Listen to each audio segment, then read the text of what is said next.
Hi guys, இன்னைக்கு வந்து நம்ம பரோட்டா சால்னா ரோட் சைடில் விற்குவாங்களே, பரோட்டாக்கு சால்னா ஊற்றுறாங்களே, அந்த சால்னா தான் நான் செய்ய போகிறேன். எம்டி. இதுக்கு வந்து நான் வந்து அரை முடி தேங்காய், நல்லா ஒரு ஸ்பூன் சோம்பு, முந்திரி ஒரு 10-15 முந்திரி எடுத்துருக்குறேன். இது வந்து நான் மிக்சியில் போட்டு நைஸாக அரைச்சின்னு வந்துட போகிறேன். இப்போ அது எப்படி செய்யுதுன்னு பார்க்கலாம் வாங்க. அதுக்கு வந்து நான் தேக்ஸை வச்சு எண்ணெய் ஊற்றிருக்கிறேன். எண்ணெய் காஞ்சி வச்சு ஒரே ஒரு பட்டை, ஒரே ஒரு ஏலக்காய், 2 லவங்கம், கருப்பிலை, ஒரே ஒரு தலைவலை, வெங்காயம் போட்டு நம்ம இந்த வெங்காயம் வந்து நல்லா கலர் ஆகணும், நல்லா ப்ரௌன் கலர் ஆகணும். இது நல்லா வதக்கலாம்.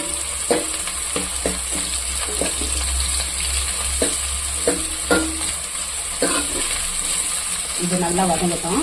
நான் அவ்வளோ சீக்கிரம் போய் தேங்காய் வந்து மிக்சியில் போட்டு வந்துடுறேன்.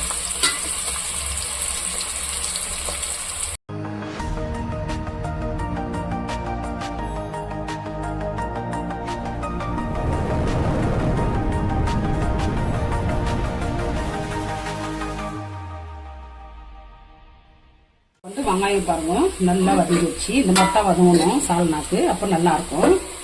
இப்போ வந்து தக்காளி ஒரு 3 தக்காளி நான் பெரிய சைஸ் தக்காளி கட் பண்ணி வச்சிருக்கேன். அது போட்டுக்கலாம்.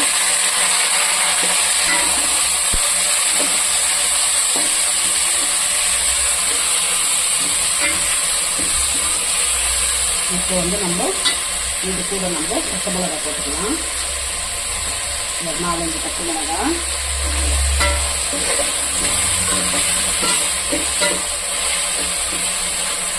இது கூட நம்ம மெயின் ஐட்டம் வந்து நம்ம புதினா போடணும். புதினா தான் சால்னாக்கு வாசனை. கொத்தமல்லி,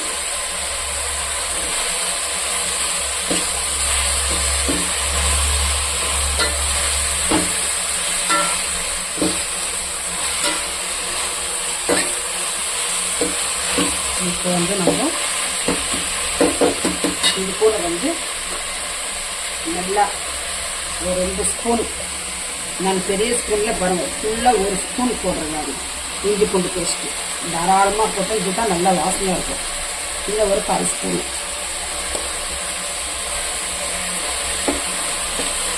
நம்ம இதை மிக்ஸ் பண்ணிக்கலாம்.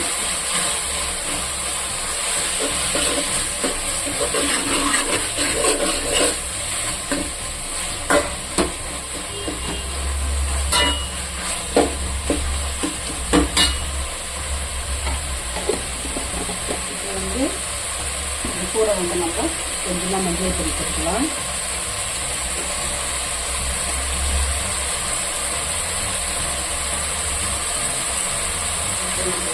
காரத்துக்கு வந்து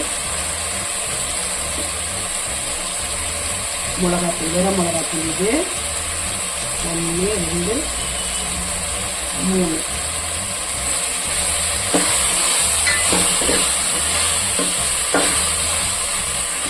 போட்டு நல்லா அந்த தக்காளி இதெல்லாம் நல்லா வேகணும். நல்லா வெந்து எண்ணெய் மேலே பிரிஞ்சு வரணும் மசாலா எப்பவுமே.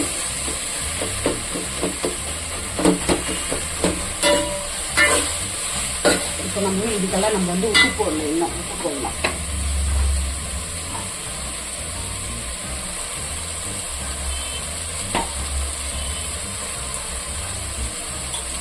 உப்பு போட்டு நம்ம மிக்ஸ் பண்ணி வச்சுக்கலாம்.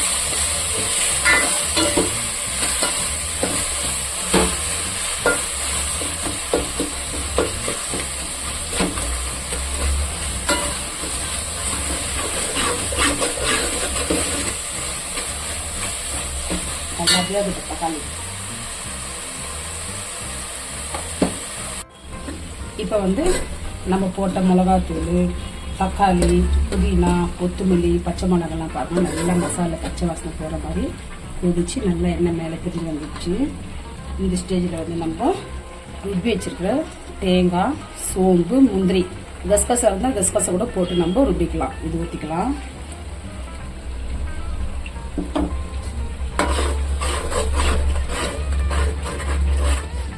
ஊற்றி நம்ம மிக்ஸ் பண்ணிவிட்டு இது கூட கொஞ்சம் தண்ணி ஊற்றலாம். இது கொதிக்கிட்டோம்.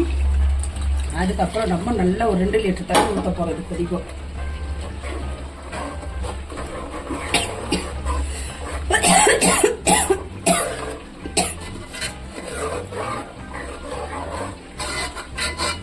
இது கொதிக்கிட்டோம். கொச்ச பிறகு இதுக்கு இன்னும் 1 லிட்டர் 1.5 லிட்டர் நம்ம தண்ணி ஊற்றி நம்ம கொதிக்க வைக்க போகிறோம். இப்போ வந்து நல்லா கரம் மசாலா 1 ஸ்பூன் போட்டுக்கலாம். போட்டு இது கொதிக்கிட்டோம். அப்போ நம்ம தண்ணி ஊற்றிக்கலாம். இன்னொன்று மெயின் ஐட்டம் ஒன்று இருக்குது, அது லாஸ்ட்டில் தண்ணி ஊற்றும் போது நம்ம அதை போட்டுக்கலாம். அது ஒரு கொதி வரட்டும்.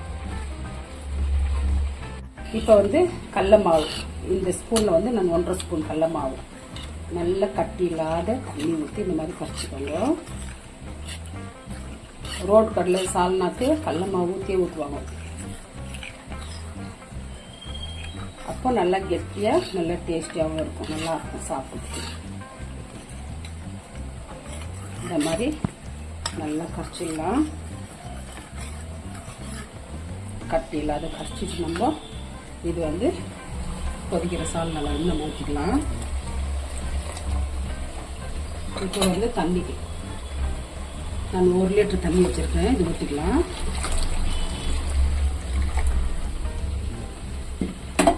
ஊற்றிட்டு இது வந்து நல்லா ஒரு கொதி வந்த பிறகு நம்ம வந்து கம்மி வச்சிடணும். கம்மியாக ஒரு 20 நிமிஷம் 25 நிமிஷம் நல்லா கொதிக்கணும். கொதிக்க கொதிக்க கொதிக்க கொதிக்கத்தான் நல்லா டேஸ்ட்டாக இருக்கும் சால்னா எப்பவுமே. இது ஒரு கொதி வந்த உடனே நான் கம்மி பண்ணிடுவேன். கம்மி பண்ணிவிட்டு ஒரு 25 நிமிஷம் நான் மூடி வச்சிருவேன். அதுக்கப்புறமா நம்ம நல்லா பரோட்டா சுட சுட பரோட்டா மேலே நல்லா ஒரு 4 கரண்டி எடுத்து ஊற்றி கொஞ்சம் ஊறின பிறகு பிசைஞ்சு சாப்பிட்டோன்னு வச்சுக்கோ, வேற லெவலில் இருக்கும்.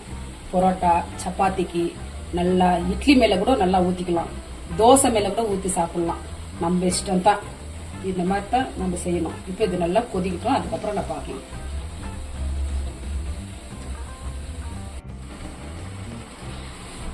இப்போ வந்து இந்த மாதிரி பாருங்க, நல்லா கொதிக்குது.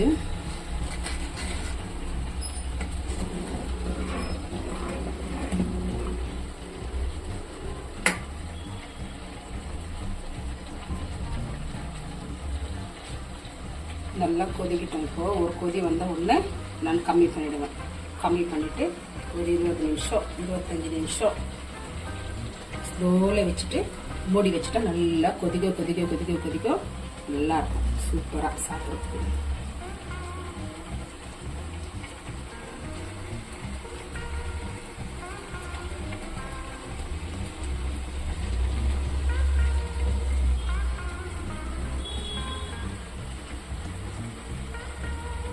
இப்போ வந்து நம்ம சால்னா வந்து மூடி வச்சு சரியா ஒரு 25 நிமிஷம் ஆயிடுச்சு. இப்போ நம்ம போட்ட மிளகாத்தூள் அந்த எண்ணெய் பாருங்க அப்படியே பிரிஞ்சு மேலே வந்துச்சு. இந்த ஸ்டேஜில் வந்து நம்ம கொஞ்சமாக கொத்தமல்லி போட்டுக்கலாம். சூப்பரான சால்னா பாருங்க. இது நல்லா கொதிக்க கொதிக்கத்தான் நல்லா பாரு, வாசனை நிற்க முடியல எனக்கு, இங்கே அப்படியே தூக்குது வாசனை. இப்போ வந்து நான் கப்பில் ஊற்றிக்கிறேன்.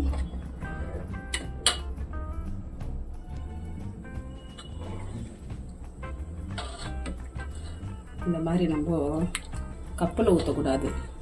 2 பரோட்டா நல்லா புட்டு போட்டுடணும். புட்டு போட்டுட்டு நல்லா ஒரு 4-5 கரண்டி அந்த பரோட்டா மேலே ஊற்றிடணும்.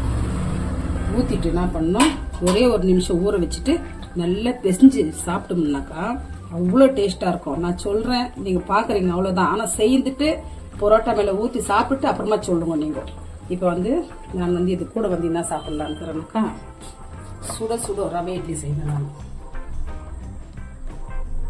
பரோட்டா தான் இல்லை, சப்பாத்தி மேலே கூட ஊற்றி நம்ம சாப்பிட்லாம். சூடாக நான் ரவை இட்லி செய்யணும். இந்த ரவை இட்லி கூட நான் வந்து இந்த சால்னால நான் தொட்டு சாப்பிட போகிறேன். இப்போ நான் சால்னா செய்யறது பார்த்துருப்பீங்க சுட சுட. இந்த வீடியோ இதோட முடியுது. நெக்ஸ்ட் வீடியோவில் பார்க்கலாம்.